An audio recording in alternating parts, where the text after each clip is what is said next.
Episode 6. The Listening in Broken Places, Herbal. The route into Iraq felt like moving from myth into consequence.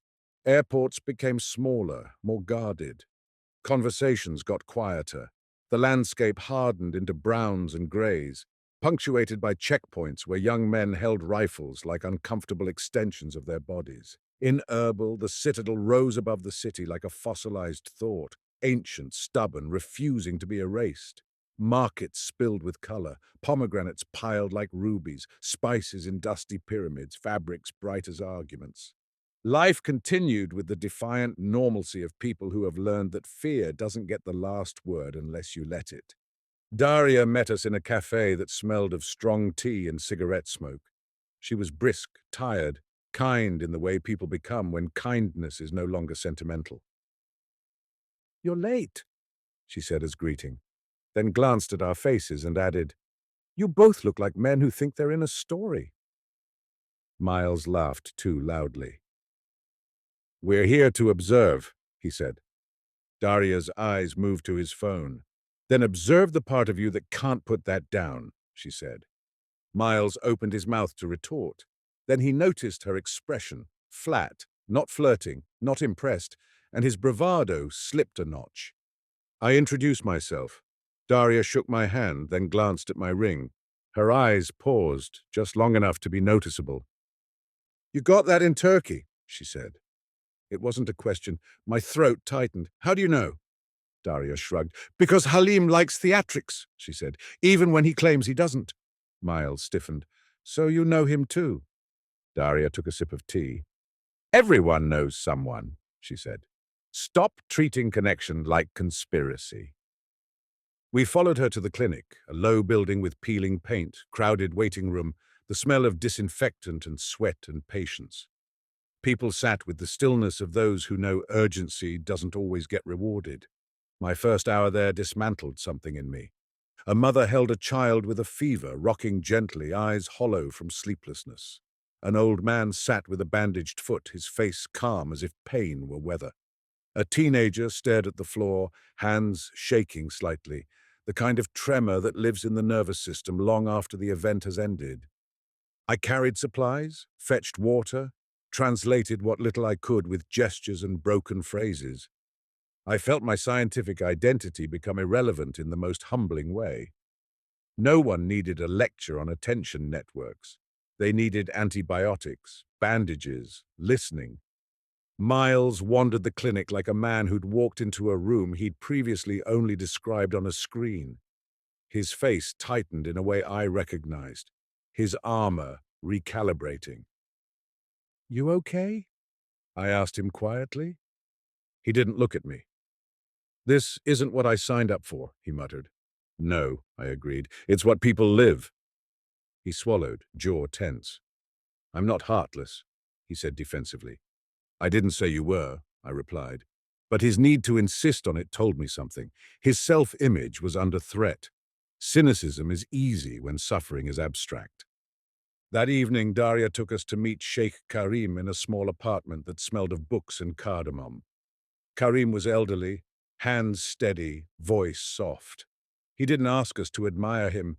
He didn't introduce himself as anything. He simply offered tea and looked at us like we were human before we were ideas. "You study attention," Karim said to me after Daria introduced me. "Yes," Karim nodded. "In war," he said, "people learn to live in the future, always anticipating danger. The mind becomes a guard dog that never sleeps." "That's hypervigilance," I said automatically. Karim's eyes softened. "You have names," he said. "Good. Names help. But don't mistake the name for the wound." He looked at Miles. "And you," he said, "you think skepticism is purity." Miles bristled. "Skepticism is honesty," he said. Karim nodded gently. "Sometimes," he said. "Sometimes skepticism is fear with better grammar." Miles went very still. Karim taught us what he called the ear of the heart. We sat near an open window where street noise filtered in, children shouting, a motorcycle revving, distant music, a vendor calling prices. "Do not try to remove sound," Karim said. Let sound arrive. Notice the part of you that resists it. Then notice the part of you that can hold it. At first, my mind tried to do it perfectly, as if holding sound was a performance metric. Then something shifted. I noticed how each sound triggered micro-reactions: irritation, curiosity, judgment, nostalgia. My nervous system was a map of learned defenses. Miles struggled. His knee bounced. His jaw tightened. He looked like a man trying to outthink a wave. Karim watched him patiently. "You are trying to win at listening," he said. Miles's face flushed. "I'm trying to understand," he said. Karim nodded. "Good," he said. "Now understand that your mind is not your friend or your enemy. It is a frightened animal. Treat it like one." Afterward, Karim opened a book from his shelf and slid out a folded piece of paper. He placed it on the table between us. It wasn't a geographic map. It looked like a nervous system drawn by someone who had never seen an MRI but had seen the mind. Lines branched, nodes connected, loops circled back. Labels appeared in multiple scripts: Arabic, Sanskrit, Tibetan, like languages agreeing on a shared anatomy. Near the center, in careful English, Sarah, the thread. My breath caught. Miles leaned in fast. "Okay," he said, voice tight. "This is coordinated." Karim looked at him calmly. "Yes," he said. "Coordination is not always conspiracy." He tapped the map. "These are attention maps," he said. "Old, shared quietly, used by different traditions." "Who made them?" I asked. Karim's eyes softened. "People who got tired of arguing whose religion was right," he said. "People who noticed attention has laws, like gravity." Miles's eyes gleamed. "So it's a secret society," he said. Karim's gaze sharpened. "Be careful with that phrase," he said. "It makes your mind excited. Excitement is ego in a hurry." Daria leaned back, arms folded. "There are people who move between traditions," she said. "Some do it to help. Some do it to feel powerful, like everywhere." Karim nodded. "There are tensions," he admitted. "Some want to become a rope, a structure, an authority. They call it protection." "And you?" Miles asked. Karim smiled faintly. "I am old," he said. "I do not have energy for empire building." He looked at me. "If you chase Sarah as a trophy," he said quietly, "you will not meet them. If you meet them, they will disappoint your hunger." My throat tightened. Disappointing hunger sounded like surgery, necessary, unpleasant. On the way back to the hotel, Daria told us a story like she was dropping a stone into water and watching ripples. "I met Layla," she said, "in Mosul." Miles glanced at her sharply. "The lantern woman?" he said. Daria nodded.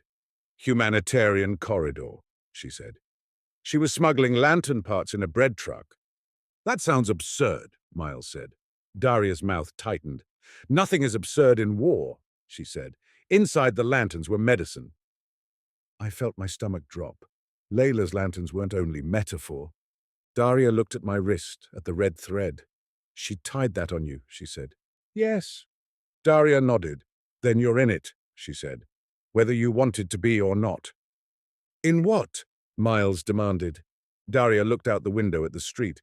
Children playing between parked cars, a man smoking, a woman carrying groceries like any other day. "A network," she said, "not an organization, a habit. People who keep certain things from dying: medicine, attention, mercy." Miles scoffed. "That's romantic," he said. Daria's gaze cut to him. "Romantic is thinking your cynicism makes you safe," she said. "It doesn't. It just makes you lonely." Miles went quiet. That night, I woke to a soft knock on my hotel door. I sat up, heart pounding. Miles, across the room in the other bed, stirred. "What?" he murmured. Another knock, precise. I opened the door a crack. The man from the bridge stood in the hallway, plain coat, stillness too clean. Up close, his face looked ordinary. Dark hair, tired eyes, faint scar near the jawline like an old seam. He held out a small envelope, no greeting. No introduction. "Who are you?" I whispered. He glanced at my ring, then at my wrist. "A stitch," he said quietly, like it was enough. Miles sat up, alert now. "Of course," he muttered. "The Watcher." The man's eyes flicked to Miles with mild curiosity, like noticing a barking dog. "From Layla," he said, and then after the slightest pause, "and Halim." He turned and walked away, disappearing down the stairwell without hurry. Miles was on his feet. "I'm going after him," he hissed. "Don't!" I said, grabbing his arm. Miles yanked free. "This is exactly what I mean," he snapped. "Anonymous agents dropping envelopes like we're in a spy novel." "Miles!" I said sharply. "Look at yourself!" He froze. His chest rose and fell too fast. His eyes were bright with something that wasn't only anger, hunger, adrenaline, a sense of importance. He hated being peripheral. The thread made him feel peripheral, and that made him furious. I opened the envelope with careful hands. Inside was a single sheet of paper, no letterhead, no name, just one sentence. "Don't go to the next cities to be confirmed. Go to be corrected." Beneath it, a second line in smaller script. "Some of us are building a loom. It shines. It recruits. It lies politely." And then at the bottom, a tiny loop symbol, the same thread loop drawn on the note in Istanbul. Miles read it over my shoulder. His expression shifted. "What's the loom?" he asked, voice tight. I looked at him. "The part that wants a stage," I said quietly. "The part that turns thread into rope." Miles swallowed. "So there's internal conflict," he said, almost excited. "Good, that's good." "Why is that good?" I asked. "Because it makes a better story," his face seemed to say. "Because it gives him a villain he can fight and a role he can play." He caught himself and forced a different answer. "Because it means it's human," he said, "which means it can be understood." I didn't argue. For Miles, understanding was a kind of salvation. The next day, Daria took us to a gathering where musicians played Kurdish songs on a saz. People clapped, sang, and for a while the world felt less like trauma and more like stubborn joy. I looked at Miles across the room. His face softened without permission. He wasn't filming. He wasn't performing. For a brief moment, he looked like a man relieved to be human. Then his phone buzzed, signal returning like temptation, and his jaw tightened again. Later, Karim pulled me aside and pressed a folded paper into my hand. "For the poet in Iran," he said. "What poet?" I asked. Karim smiled faintly. "Parvin," he said. "She pretends she is only a professor. She is also fire." He looked at my ring. "And Adrian," he added quietly. "If the loom approaches you, don't fight them with arrogance. That will feed them. Fight them with humility." I nodded, though I didn't yet understand. On the flight east, the landscape below turned into mountains and then desert again, and I felt a strange weight settle into my bones.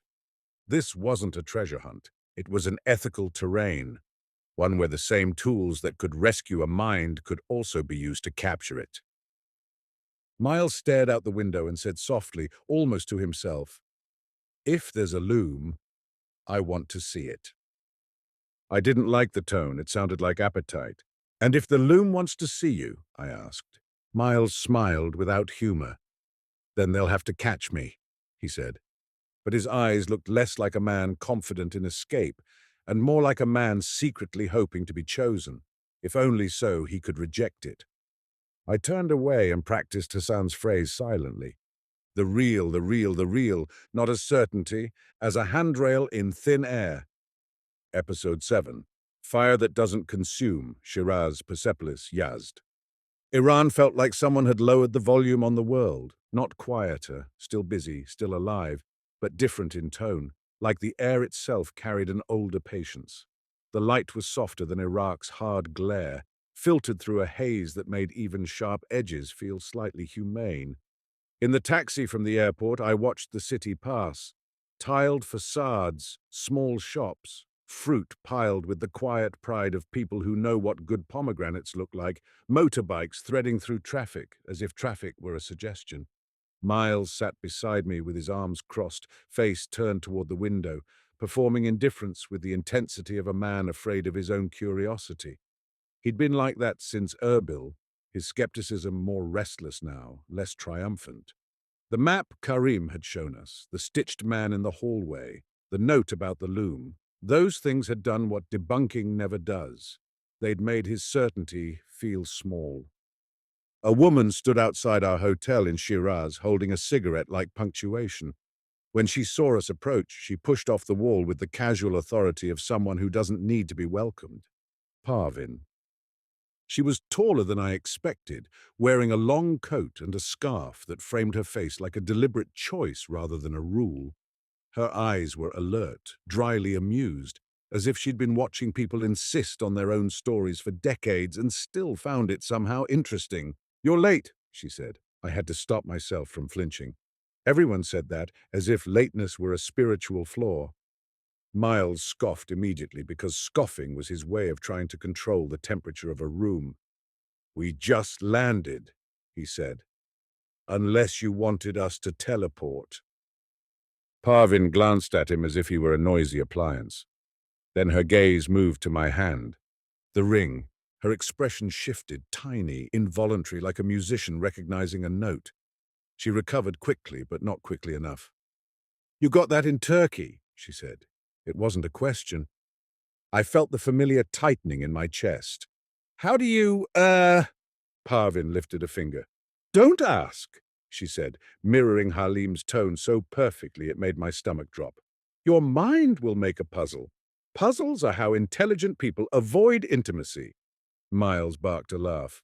"Classic mystical line," he said. "Mysterious enough to sound wise, vague enough to dodge accountability." Parvin's eyes flicked to him. "You're exhausting," she said, not angry, simply naming a fact. "But you're here, so someone thinks you're useful." Miles's jaw tightened. "Who thinks I'm useful?" he demanded. Parvin smiled faintly, the kind of smile that doesn't feed ego. "Not you," she said. She nodded toward the street. "Come," she said to me, "before your friend starts a war with my city." "My city?" Miles repeated. "You own it now?" Parvin didn't answer. She started walking, and the strange thing was, we followed. Shiraz smelled like orange blossoms and exhaust and warm bread. The sidewalks were crowded, the conversations musical.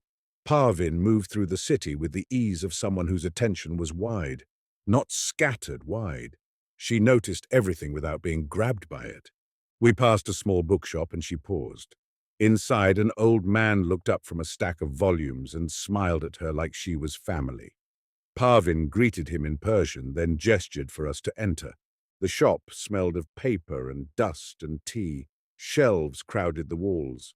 A young woman behind the counter was writing in a notebook, pen moving with the careful devotion of someone copying down a thought before it escapes. Parvin introduced us quickly. The old man's gaze moved to my ring, then to Miles's face. He said something to Parvin. She translated without looking at me. "He says you carry your hunger like a badge," she said, "and your friend carries his fear like a sword." Miles bristled. "I don't know this man," he said. "Why is he diagnosing me?" Parvin shrugged. "Because you're easy," she replied, and the bluntness made the young woman behind the counter laugh softly. The old man poured tea without asking, sliding small glasses toward us. The tea tasted strong and sweet, the kind of sweetness that doesn't apologize. Parvin watched me drink, then said, "Karim gave you something." It wasn't a question either. I pulled the folded paper from my pocket, the poem Karim had told me to deliver. Parvin took it like it was fragile. She read it once, then again, slower, her eyes softened. The thread does not shine, it holds. When she looked up, something in her face had changed. Not sentimentality, but recognition. "You've been touched by it," she said quietly. Miles leaned forward, hungry despite himself. "So it's real," he said. "There's a network." Parvin's gaze sharpened. "Yes," she said. "And if you keep calling it a network like it's a startup, you'll misunderstand it." Miles opened his mouth. Parvin cut him off with a raised hand, her patience thin but controlled. "Listen," she said. "People have always traveled between traditions. Merchants, translators, healers, refugees. Some carry goods, some carry ideas, some carry attention." She tapped the poem gently. "This thread is a lineage without banners," she said. "A practice of rescue, not from hell, from the mind's cruelty." Miles scoffed. "Rescue sounds like savior complex." Parvin nodded. "Good," she said. "Keep that suspicion. It's useful. But don't let it turn into pride. Pride is just savior complex with a different costume." She stood. "We're going to Hafez," she said, "before you turn my city into a courtroom." At the tomb of Hafez, people moved like they were in a living conversation. Teenagers took photos. Old men recited verses. A woman touched the marble and whispered something that sounded like a confession. Parvin watched them with a softness I hadn't seen yet. "You think poetry is decoration," she said to me. "I think poetry is a way of paying attention," I offered, careful. Parvin nodded. "Better," she said. "Poetry is attention taught to sing. That's why empires fear it." Miles rolled his eyes. "Do empires fear poetry, or do poets just like imagining they matter?" he asked. Parvin turned to him and said something in Persian. Her voice was calm, but the young woman nearby, listening, laughed sharply as if Parvin had delivered an insult so accurate it felt like humor. "What did she say?" Miles demanded. Parvin looked at him. "I said," she translated, "if you were less afraid of being foolish, you'd be less committed to sounding clever." Miles flushed. "That's not an argument," he snapped. "No," Parvin agreed. "It's a mirror." We walked through a garden afterward where water ran in narrow channels between trees. Shiraz had a way of making quiet feel cultivated rather than empty. I felt something in my nervous system relax, like an animal lowering its hackles. "Why are you helping me?" I asked Parvin as we sat on a bench. Parvin stared at the water a moment. "Because Layla asked," she said. My chest tightened. "She did," Parvin nodded.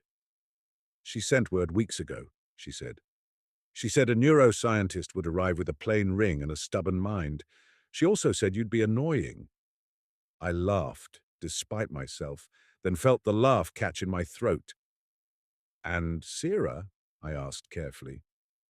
Parvin's face went still. "Don't chase Sira," she said immediately. "If you chase them, you'll build a shrine out of the chase." Miles leaned in. "So Sira is the leader," he said. Parvin's eyes cut to him. "Sira is not a leader," she said sharply. "Sira is a correction." Miles blinked. "What does that mean?" "It means Sira doesn't recruit," Parvin said. "Sira doesn't promise. Sira doesn't comfort your narrative. Sira finds the lie you're using to survive and removes it." "That sounds benevolent," I said, then heard the naivety in my own voice. Parvin looked at me with something like pity. "It hurts," she said.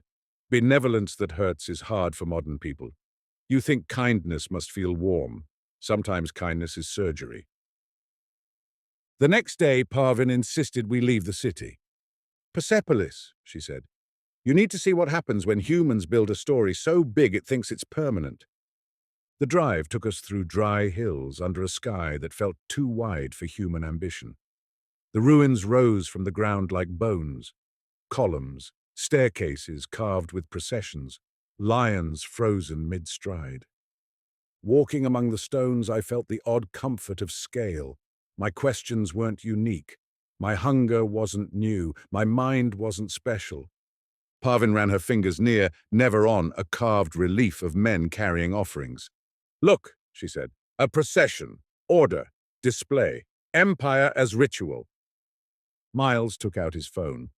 Parvin didn't stop him. She watched him with the faintest sadness. "Why do you film everything?" she asked. Miles shrugged. "Evidence," he said. "Memory." Parvin nodded. "Or armor," she said. "If you film it, you don't have to be touched by it." Miles's jaw tightened. "You all say that," he muttered. "You all want people to surrender." Parvin stopped walking and turned to face him fully. The wind moved her scarf slightly. "You think surrender means losing," she said. "That's your Western disease. You think every moment is a competition." Miles's eyes narrowed. "And you think mystery makes you superior," he shot back. Parvin's expression didn't change. "Yes," she said simply. "Sometimes I do. That's why I distrust myself." The honesty disarmed him. He looked away, unsettled. We stood in silence for a moment, the stones around us holding centuries like a patient body. Then Parvin said quietly, "This is what the loom wants." Miles snapped back. "The loom," he repeated, alert. Parvin nodded. "A structure," she said. "A center, a council, a name, a banner. They tell themselves it's protection, that chaos needs order." She gestured at the ruins. "Empires also call themselves protection," she said. "They also call themselves order." I felt my stomach tighten. "So the loom is the cartographer's gone wrong?" I asked. Parvin's eyes flicked to my ring, then away. "Not wrong," she said. "Human." She walked again, slower. "Some people in the thread are tired," she said. "They've watched seekers get harmed by charlatans. They've watched knowledge vanish with elders. They've watched borders close." Miles nodded, eager. "So they want to preserve it," he said. "Institutionalize it." Parvin looked at him. "Yes," she said. "And they also want to be important." Miles flinched as if she'd accused him personally, which, in a way, she had. In Yazd, the city of wind-catchers, the air felt thinner, drier, as if the desert had learned a different kind of discipline here. Towers rose above rooftops like silent lungs, catching wind and funneling it into homes. Parvin took us to the fire temple at dusk. The flame burned behind glass, steady, unromantic. Pilgrims stood quietly, not performing devotion. The fire didn't flare for anyone's belief. It simply held. A priest spoke softly about clarity, not destruction. "Fire reveals," he said. "It shows what is real by burning what is false." Miles shifted, uncomfortable. "That's a convenient metaphor," he murmured. Parvin's gaze flicked to him. "You hate metaphors because they bypass your defenses," she said. "That's why you need them." Later, Parvin led us through narrow streets to a small workshop where the smell of ink hit me before we entered. Inside, a man sat at a low table, pen poised over paper. His hands were stained black. His posture was calm, precise. He looked up as if he'd been expecting us, though no appointment had been made. Farhad. His eyes went to my ring, then to Parvin, then to Miles. He nodded once, not greeting, acknowledging. Parvin spoke to him in Persian. He listened, then replied. His voice was quiet, careful. Parvin turned to me. "He says you carry thread, but you still want applause," she translated. My face heated. "Tell him—" Farhad held up a hand and spoke directly in slow English. "Don't argue," he said. "Arguing is also applause." Miles barked a laugh, half pleasant, half defensive. "I like him," he said. "He's rude." Farhad's eyes flicked to Miles. "I am not rude," he said. "I am tired." He dipped his pen and drew a single line, continuous, unbroken, smooth as breath. The line looked simple until you realized how steady the hand had to be to keep it alive. "Attention," Farhad said, tapping the line. "Not pen, not hand, not mind." He looked at me. "You study shadow," he said. "Come study light." Then he drew something that made my chest tighten, a loop symbol, like thread laid into shape. Beneath it, he wrote a short poem in Persian. Parvin watched his hand as if watching a ritual. When he finished, he slid the paper toward me. Parvin translated softly, "You will recognize the last teacher, because they refuse your devotion." Miles leaned in. "That's convenient," he said. "A teacher who refuses devotion is automatically trustworthy? That's a paradox trap." Farhad's gaze moved to him slowly. "Paradox traps people who want simple doors," he said. "Truth is not simple door." He reached under the table and pulled out a small notebook. worn, thick with pages. He flipped to a page where the loop symbol appeared again and again, variations like dialects. Farhad pointed to one page. 4 lines of a poem were written in English. The 4th line was blank. I felt a coldness in my stomach. "What is that?" I asked. Farhad spoke quietly. Parvin translated. "He says," she said, "the 4th line cannot be written until the seeker stops chasing the line." Miles snorted. "That's ridiculous!" Farhad's eyes didn't change. "Yes," he said simply. "Chasing is ridiculous." He looked at me. "Your father knew," he said. My breath caught. "What?" Parvin stiffened, eyes sharp. "Farhad!" she said in Persian, warning. Farhad shrugged, unbothered. He looked at my ring again. "Sarah," he said softly. "Thread." Miles's face tightened. "Okay," he said, voice low. "Now I'm convinced you've been researching him." Farhad turned his gaze to Miles. "And you," he said, "are researching yourself without noticing." Miles stood abruptly. "I'm done with riddles," he snapped. "If you have something to say, say it." Farhad nodded as if grateful for the directness. He said something in Persian, measured and calm. Parvin hesitated before translating. When she did, her voice was flatter. "He says," she translated, "the loom will offer you a role that flatters your fear." Miles froze. Parvin continued, eyes on him now. "They will call you guardian. They will call you filter. They will call you rational wing." Miles's mouth opened. No sound came. Farhad added another sentence, quiet. Parvin translated. "And you will think you are infiltrating them while they are recruiting your hunger." Miles's face flushed with anger, but the anger was brittle. It had the texture of being seen too clearly. "That's nonsense," Miles said, voice tight. "I don't have hunger." Parvin's gaze softened just slightly. "Yes, you do," she said. "Everyone does. Yours is just disguised as protection." That night, Parvin took us to a rooftop where the city's wind catchers cut shapes against the sky. The air was cooler. Somewhere in the distance, laughter rose and fell. Parvin sat on a low wall and finally spoke without armor. "I used to hate the thread," she said quietly. "I thought it was arrogance, a secret club, people claiming they had the real key." "And now?" I asked.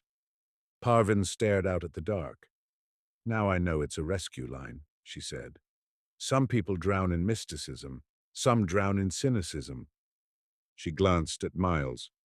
"You," she said, "are at risk of drowning in cynicism." Miles's jaw clenched. "And you're at risk of drowning in mystery," he shot back. Parvin nodded. "Yes," she said simply. "That's why I keep fire instead of fireworks." She took a breath. "The loom is not evil," she said.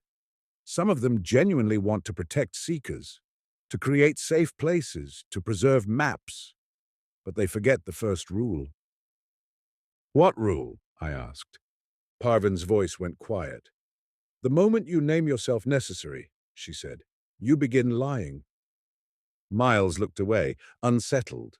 I checked my phone and saw a new message from an unknown number. Only 2 words.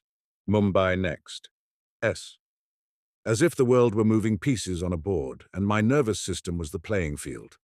Before we left Yazd, Parvin handed me the paper with the blank 4th line. "Keep it," she said. "Don't try to fill it." Miles scoffed. "We're collecting artifacts now," he muttered. Parvin looked at him. "You collect doubt like artifacts," she said. "At least this one is honest."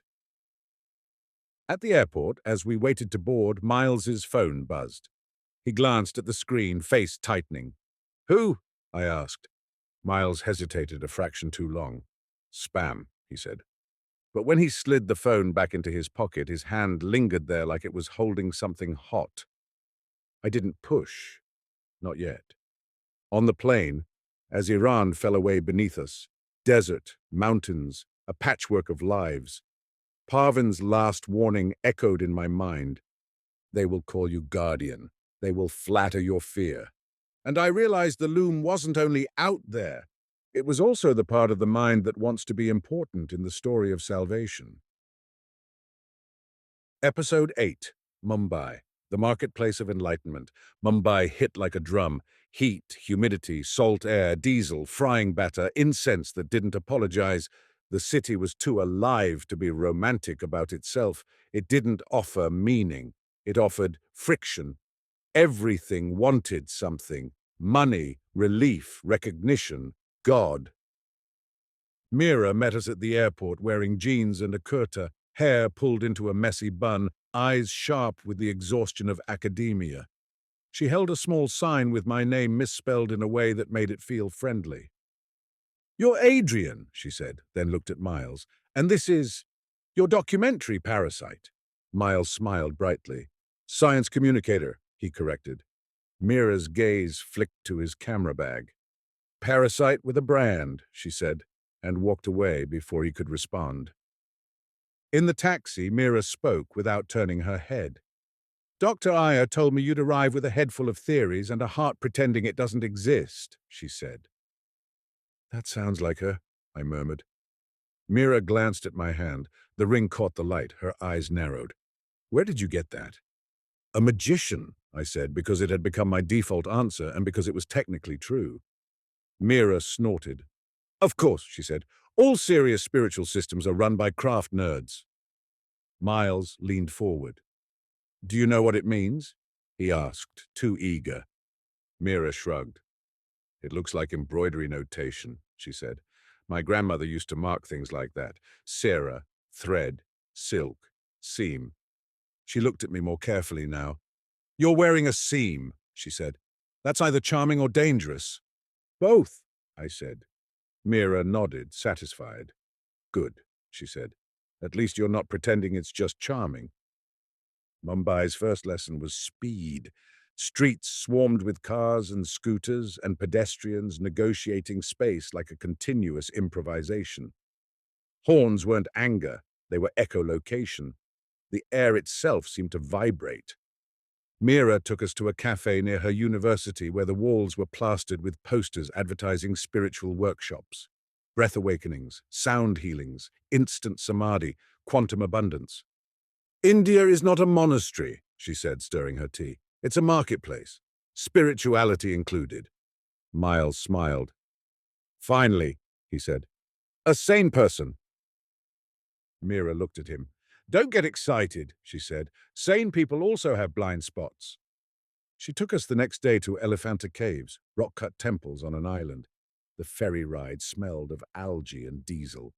Mumbai's skyline receded into haze. Monkeys watched tourists like petty thieves assessing opportunity. Inside the caves, carved gods emerged from darkness, faces serene, bodies massive. Shiva in multiple aspects, creation and destruction held in stone. The air was cool, damp, humming with the sound of footsteps and whispers. Miles filmed immediately.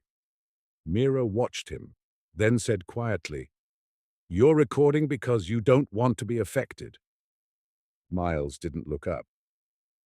"I'm recording because it's fascinating," he said. Mira shrugged. "Same thing," she said. I stood before the central sculpture, Shiva's face calm, eyes half closed, expression neither smiling nor frowning. My mind tried to classify: mythology, iconography, cultural artifact. Then I noticed something else, the way my attention softened when I stopped trying to explain. The statue didn't demand belief, it demanded presence. On the boat back, Mira leaned close and said softly, "If you're looking for the thread, don't look for it in statues. Look for it in how your mind reacts to statues." Miles overheard and rolled his eyes. "Everything is psychology to you," he said. Mira grinned. "Everything is psychology to you too," she replied. "You just call it debunking." That night, Mira insisted we go to a satsang, not because she believed in it, but because she believed in sampling. "Fieldwork," she said, mocking my earlier word back at me. The hall was rented, air-conditioned, draped in white cloth. People sat cross-legged, faces shining with expectation. The teacher wore white linen and a microphone headset. He spoke about quantum consciousness, with the confidence of someone who'd skimmed a science magazine once. Miles was delighted. He whispered, "This is my favorite kind of fraud. It's so sloppy." I expected to feel contempt. Instead, I felt a low sadness because the audience wasn't stupid. They were hungry. Hunger makes people generous with belief. After the talk, I approached with a question about attention and self-referential processing. The teacher smiled with practiced warmth. "Science is beautiful," he said, "but it cannot touch God." "Then why borrow its language?" I asked. His smile held, but his eyes cooled slightly. "Because people like you need a bridge," he said. Mira snorted behind me. Outside, she said, "Bridges are fine, but some bridges lead straight to gift shops." Miles was glowing. "That was incredible," he said. "He literally used quantum like seasoning." Mira looked at him. "And you enjoyed it," she said. "I enjoyed identifying it," Miles corrected. Mira nodded. "Addiction can be refined," she said. In the following days, Mumbai showed us its contradictions like it was daring us to simplify them. Mira took us to a slum clinic where community health workers did miracles without calling them that. Vaccines, prenatal care, clean water education.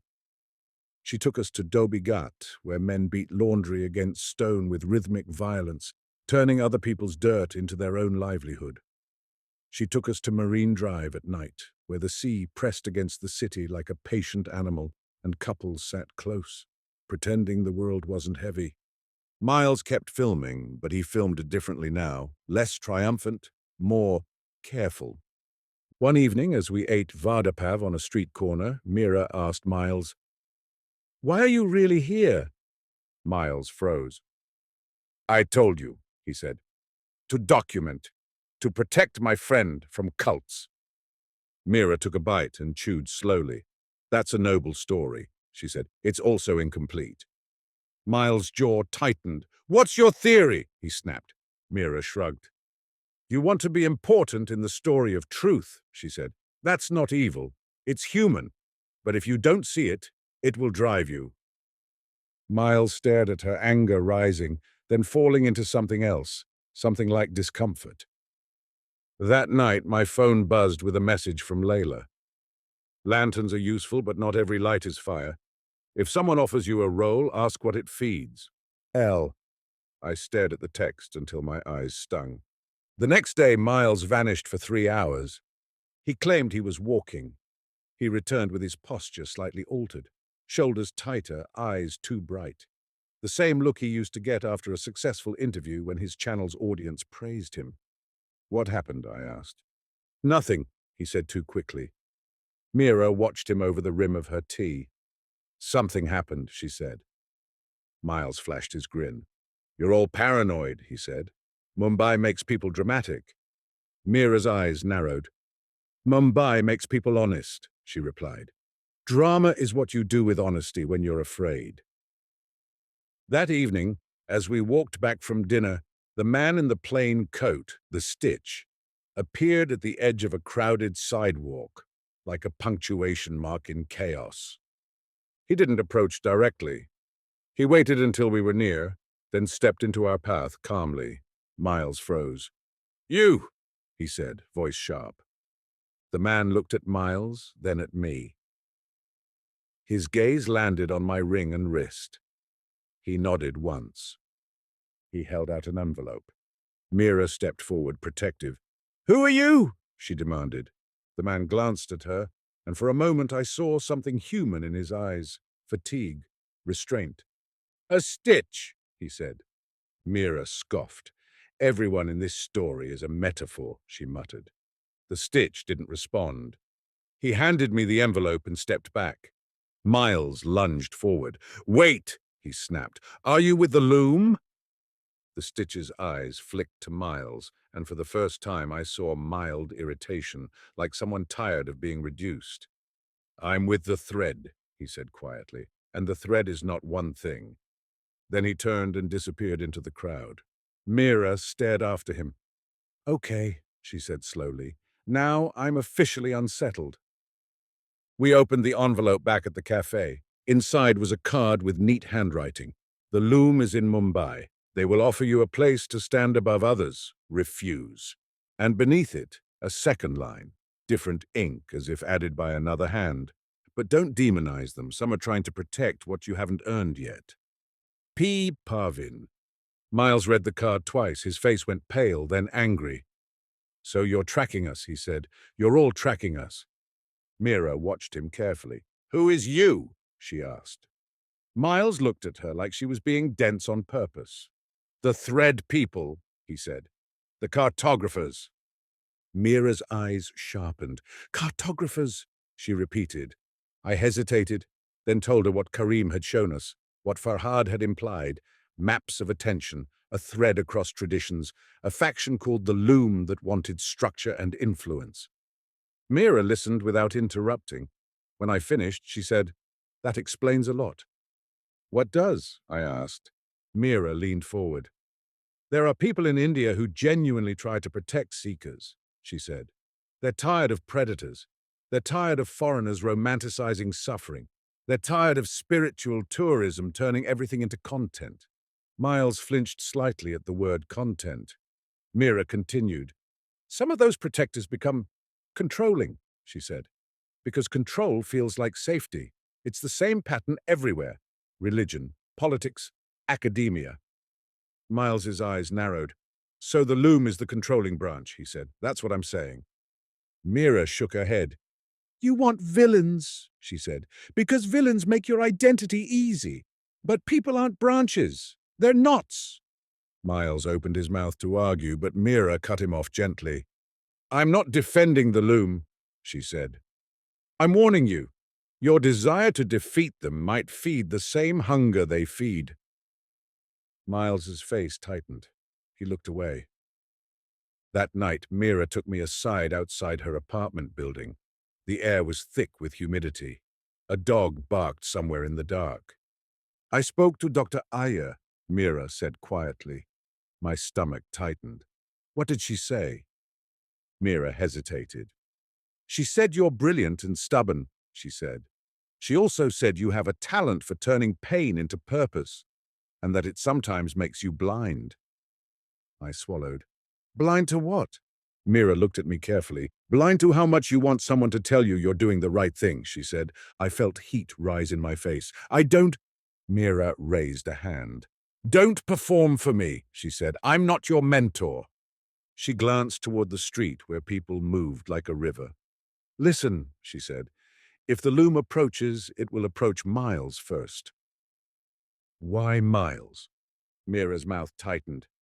Because he's angry, she said. Angry people are easy to recruit. Give them a cause and they'll call it truth. I stared at her. You think Miles would join them? Mira shrugged. Not consciously, she said. He'll think he's infiltrating. That's the trap Farhad warned about. I went back to my room and found Miles sitting on the bed, laptop open, typing fast. What are you doing? I asked. Miles snapped the laptop shut too quickly. Nothing, he said. I stared at him. He stared back. For a moment, neither of us could perform. Then he said softly, They invited me. My chest tightened. Who? Miles swallowed. The Loom, he said. A meeting, private, tomorrow. My mind raced. And you said yes? Miles' grin returned, brittle. Of course I said yes, he said. I'm not joining. I'm going to see what they are. You think you're immune, I said quietly. Miles's eyes flashed. I am, he snapped. I'm not like you. The words landed hard. Not because they were cruel, but because they were revealing. I sat on the edge of the bed. Miles, I said softly. What did Farhad say? Miles looked away. They'll offer you a role that flatters your fear, I said. Miles's jaw tightened. Good, he said. Then I'll recognize it. I didn't argue. Arguing would feed his pride. Instead, I reached for the blank fourth-line poem Parvin had given me. I held it like a small weight. I didn't know what would happen tomorrow. I only knew the thread was tightening, not around my neck, but around my illusions. And somewhere in the city, the loom was waiting with something that looked like protection and felt like importance. Mumbai, the marketplace of enlightenment, was about to test not only my belief, but my integrity. Episode 9, Varanasi, the river that doesn't flinch. Miles left for the loom meeting like a man going to war disguised as a dinner guest. He shaved. He changed his shirt twice. He checked his phone's battery as if it were a weapon. When he looked in the mirror, he held his own gaze a moment too long, like he was rehearsing which version of himself he wanted the room to believe. Mira watched him from the kitchen doorway, arms folded, expression unreadable. "Try not to get recruited," she said. Miles gave her his bright grin, the one he used on skeptical audiences. "I'm not recruitable," he said. "I'm the one who recruits other people out of delusion." Mira took a slow sip of tea. "That's a very recruitable sentence," she said. Miles's grin thinned. "You're all making this dramatic," he muttered. "Drama is what happens when you refuse to admit you're afraid," Mira replied. He glanced at me as if expecting backup. I didn't give it. Instead, I asked quietly, "Do you want me to come?" Miles's eyes flashed. "No," he snapped. "If you show up, it becomes a rescue mission. I'm not a patient." He grabbed his bag and walked out into the Mumbai evening, swallowed by heat, horns, and human need. When the door shut, Mira exhaled sharply. "He's going to enjoy this," she said. "Enjoy being recruited?" I asked. Mira shook her head. "Enjoy being important," she said. "The loom won't offer him incense and miracles. They'll offer him a job." "A job," I repeated, feeling the word land like a cold stone. Mira sat down at her small table cluttered with lab papers and half-read articles. "People think cults are about belief," she said. "Often they're about belonging, and belonging is easiest when you get a role."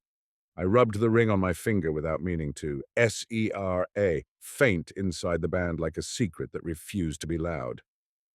"What do you think the loom wants from me?" I asked. Mira stared at me as if the answer were obvious. "Legitimacy," she said. "You're a UC San Diego neuroscientist. You're a credential with legs. They'll want you to be their science wing." "And if I refuse?" Mira shrugged. "Then they'll call you naive," she said. "Or dangerous, or both." The apartment felt too small. Outside, Mumbai pressed against the windows like a living thing. I checked my phone. A message from Layla sat there, unsentimental and sharp. "If they offer you a title, ask what it costs. If they offer you protection, ask who they fear. L." I stared at it a long time. Mira watched my face. "She's blunt," she said. "She saves time," I replied. Mira nodded. "Time is mercy," she said, and then, as if remembering something, "Dr. Iyer says that too." The hours after Miles left stretched oddly, too long and too quick at the same time. Mira insisted we go out, not because she wanted distraction, but because she understood nervous systems. "Waiting is what your mind uses to build stories," she said. "Come. We'll go somewhere your story has to compete with reality." We walked through a night market where vendors sold mango slices dusted with chili, bangles that caught light like small suns, cheap phone cases, and cheap prayers. The smells were layered: frying oil, sweat, incense, damp concrete, flowers beginning to rot. A woman selling garlands glanced at my wrist where Layla's red thread still looped. Her eyes widened slightly, then softened. She said something in Marathi I didn't understand, and pressed a small marigold into my hand without asking for money. Mira watched, startled. "What did she say?" I asked. Mira hesitated. "She said, 'Thread doesn't break in good hands,'" she translated slowly. "How is this happening?" I didn't have an answer that didn't sound insane. At midnight, back at Mira's apartment, Miles still hadn't returned. Mira went to bed. I stayed awake, sitting on the floor with my back against the wall, practicing the only thing that felt like a tool instead of a story. Breath, the real, breath, the real. At 1:37 a.m., the door opened. Miles stepped inside without turning on the lights. He stood there in the dark like someone who had entered a different atmosphere and brought it with him. He didn't speak. I watched him carefully. The swagger was gone. The grin was gone.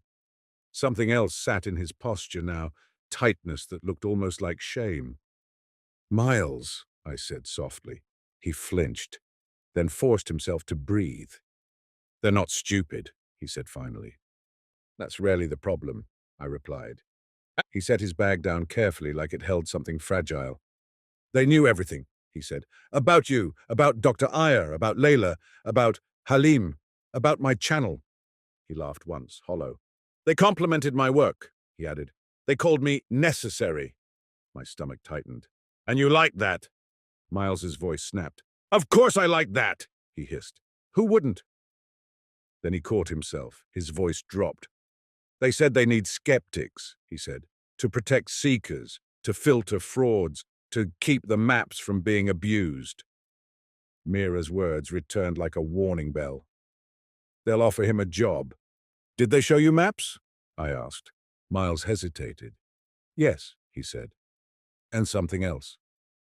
He reached into his bag and pulled out a folded sheet of paper.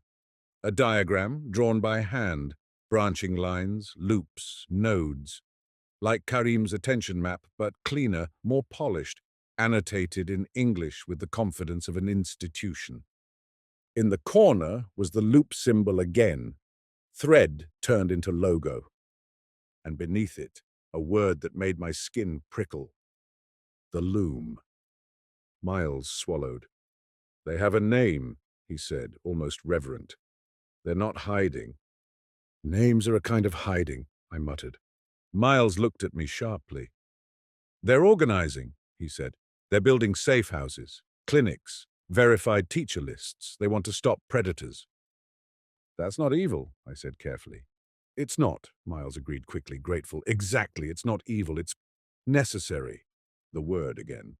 Necessary. The narcotic Karim warned about. "Who led the meeting?" I asked. Miles's eyes flickered. "A woman named Savitri," he said. "Not a guru type, more like an administrator, very calm, very persuasive." He paused, then added, "And a guy you'd hate." I raised an eyebrow. Miles's mouth tightened. "Western," he said. "Polished, skeptical. Like me, but worse." My chest tightened. "Name?" "Julian Klein," Miles said, and the way he said it, half disgust, half recognition, told me this wasn't a random attendee. "What did Julian do?" I asked. Miles exhaled sharply. "He talked about harm reduction like it was a religion," he said. "He said seekers are vulnerable and need gatekeepers. He said the thread has been too loose, too chaotic." Miles's jaw worked. "He said Sierra is dangerous," he added quietly. My blood cooled. "He said that?" Miles nodded. "He said Sierra breaks people and then calls it healing," he said. "He said the loom needs to regulate access." I felt my hand close around the ring without meaning to. "And you believed him?" I asked. Miles bristled. "I don't believe him," he snapped. "I'm evaluating." "Evaluating while being flattered," I said. Miles's eyes flashed. "Don't talk down to me," he said. "I'm not you." The old insult again, "I'm not you," as if being me meant being gullible. I inhaled slowly. "What did they offer you?" I asked, softer. Miles looked away. His voice dropped. "A role," he said. "Verifier. A seat in their rational wing. Julian would mentor me." My stomach turned. Mentor. Seat. Wing. The language of institutions, comforting to minds that fear chaos. Mira emerged from her bedroom, hair messy, eyes sharp, even in sleep. "I told you," she said flatly. Miles flinched. "I didn't accept," he said quickly. Mira stared at him. Did you say yes or no? Miles's jaw tightened. I said, maybe, he admitted.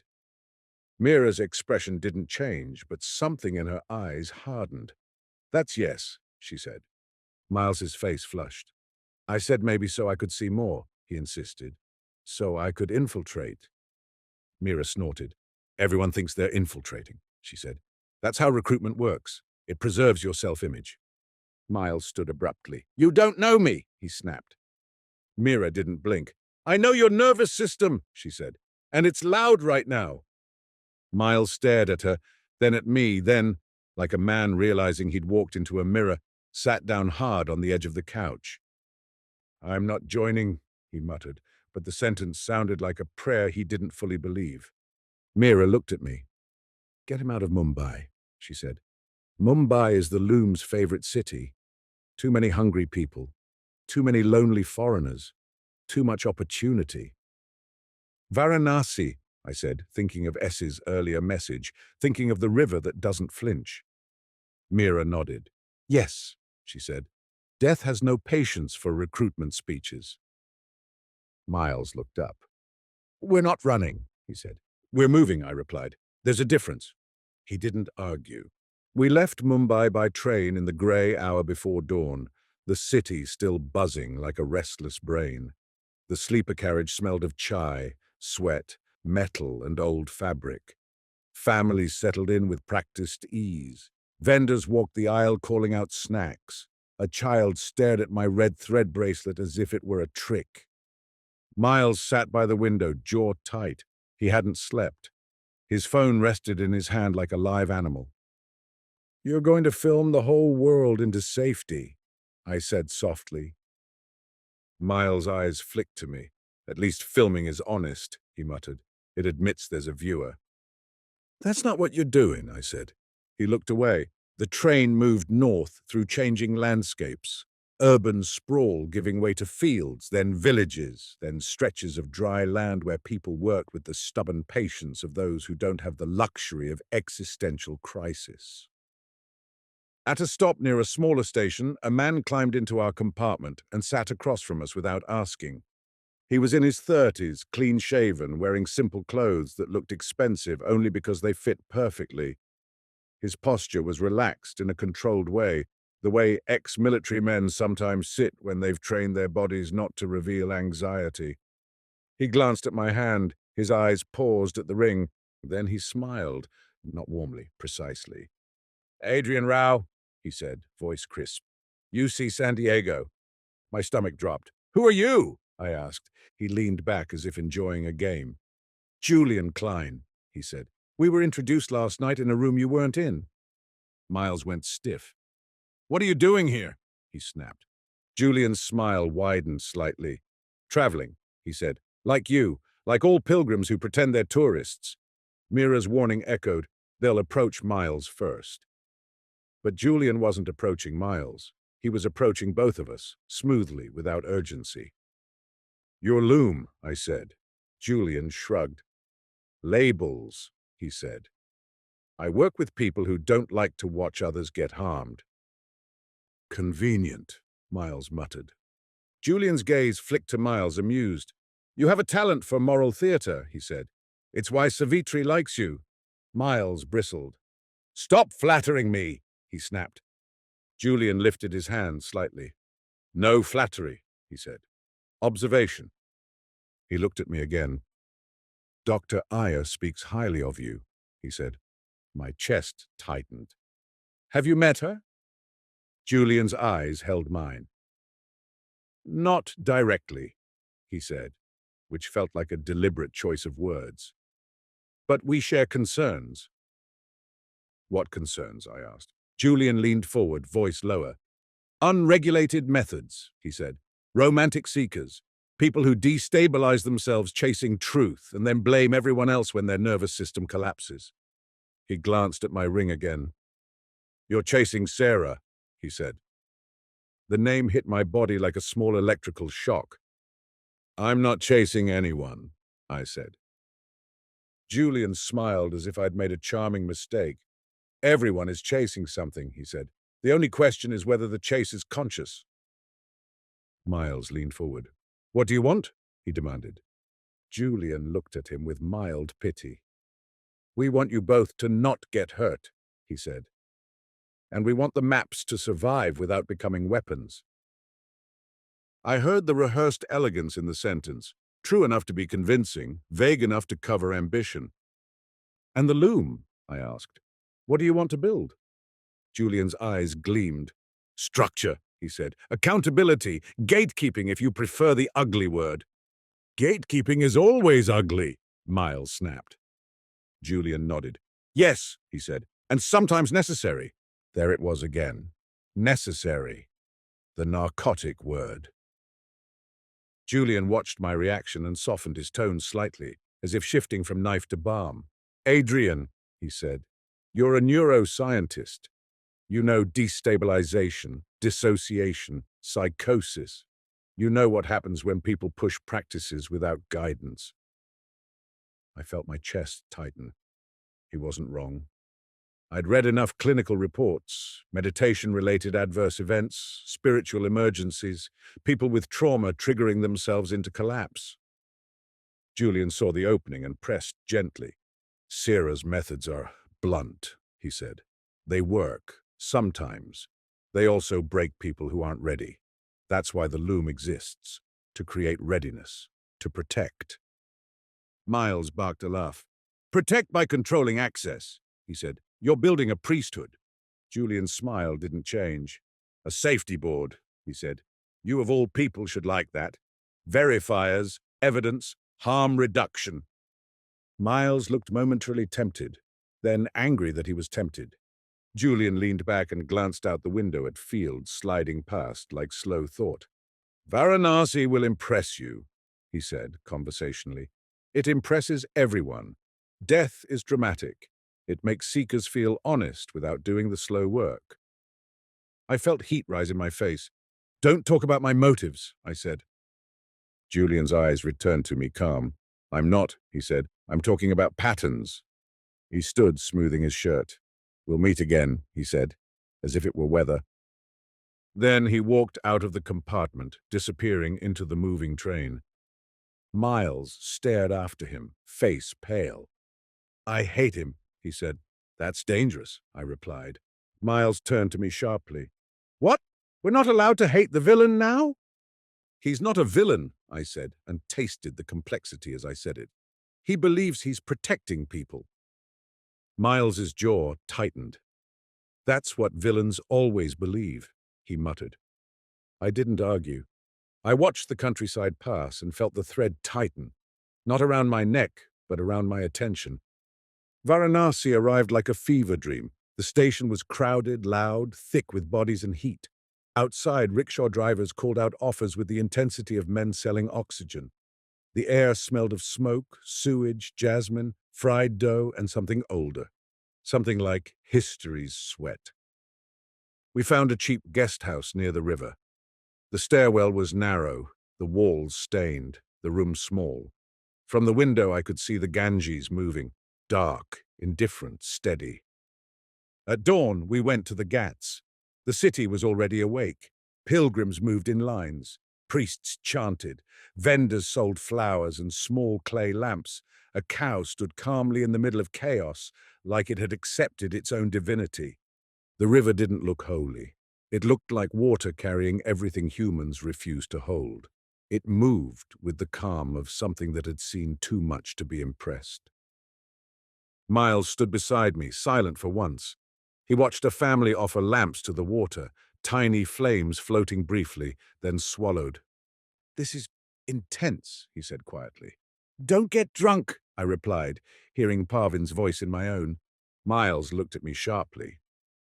"You're quoting your mystics now," he muttered. "I'm quoting my nervous system," I said. Mira's cousin Rafiq found us near a tea stall.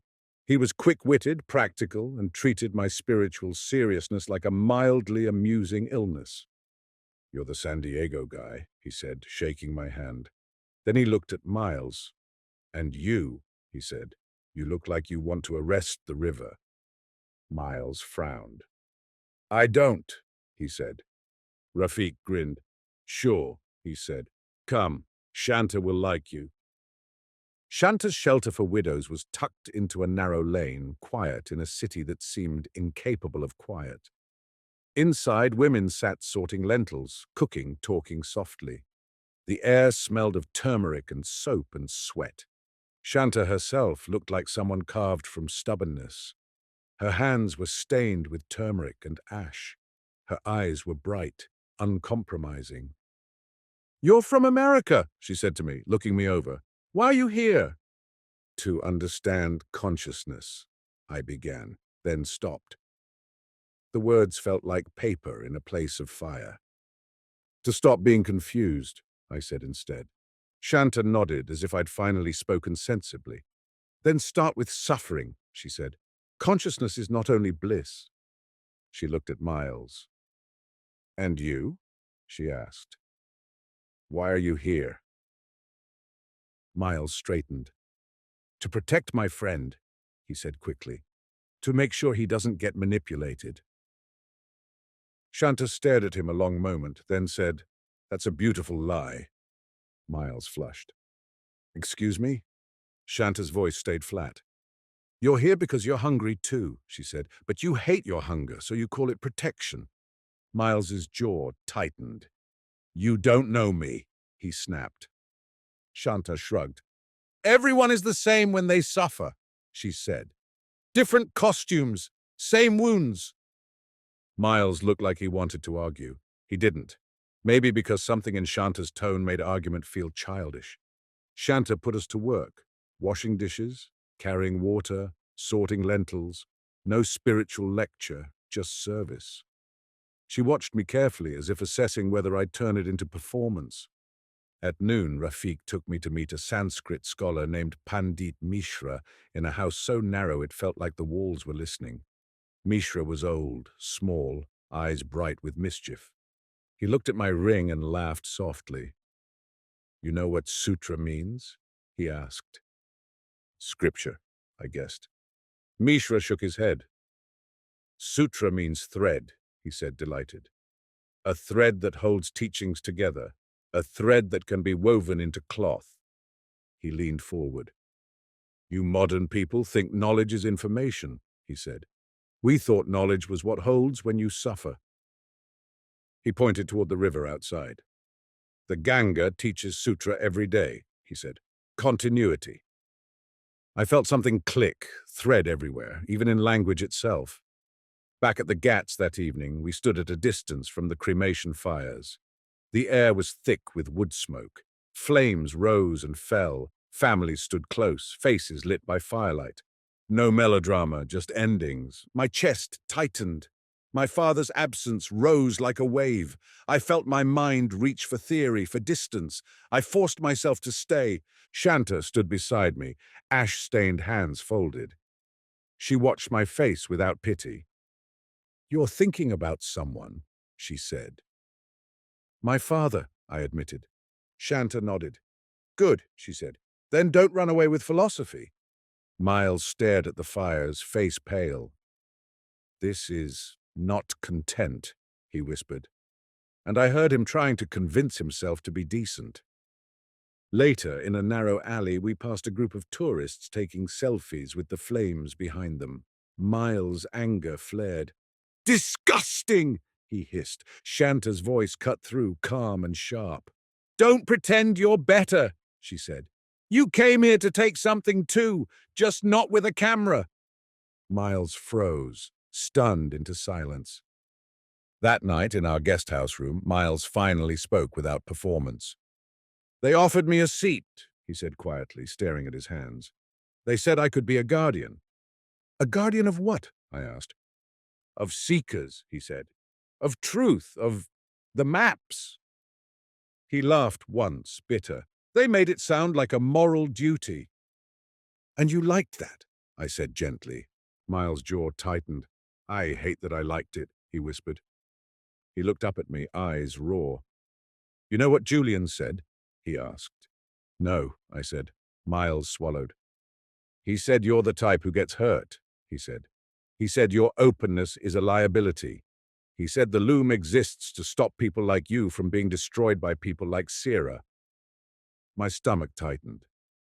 Julian's narrative was elegant, fear disguised as care. "And what did you say?" I asked. Miles looked away. "I said maybe," he admitted again. "I said maybe I could help, regulate." The confession sat between us like smoke. Outside, Varanasi shouted, prayed, burned. I checked my phone. A message from S had arrived sometime earlier. "Varanasi breaks romance." Good. Now go where the mind lies politely. Bodh Gaya. Silence. No performances. I stared at the screen until the words felt carved into me. Miles watched me read it, his expression twisted, anger, jealousy, fear.